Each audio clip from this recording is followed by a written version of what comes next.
ওয়েতে করা অ্যাকশন আমার কাছে খুব বোরিং লাগে, ভালো লাগে না। আর এগুলো আমি বললেও অনেক সময় হয় কি আমি একটা কথা বললাম সেটা আরেকজনের উপর নিয়ে ফেলে দেয়। নিশুর নিশানায় কি এবার শাকিব খান? ছোট পর্দার রাজপুত্র আফরান নিশু বড় পর্দায় পা রেখেই যেন এক নতুন বিতর্কের জন্ম দিলেন। সম্প্রতি এক সংবাদ সম্মেলনে ঢাকাই সিনেমার প্রচলিত অ্যাকশন দৃশ্য নিয়ে বিস্ফোরক মন্তব্য করেন নিশু। তিনি বলেন, গতানুগতিক বা কনভেনশনাল ওয়েতে করা অ্যাকশন আমার কাছে খুব বোরিং লাগে।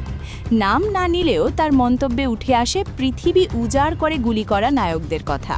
অনেকের মতেই নিশুল এই খোঁচার সরাসরি সুপারস্টার শাকিব খানের দিকেই ছিল। নিশু আরও যোগ করেন, তিনি অতিরঞ্জিত হিরো নয়, বরং একজন ভালো পারফর্মার হিসেবে টিকে থাকতে চান। দুই তারকার ভক্তদের মধ্যে এখন চলছে কথার লড়াই। নিশুর এই মন্তব্য কি শুধুই ব্যক্তিগত মত, নাকি শাকিবকে ছোট করার চেষ্টা, তা নিয়ে বইছে আলোচনার ঝড়।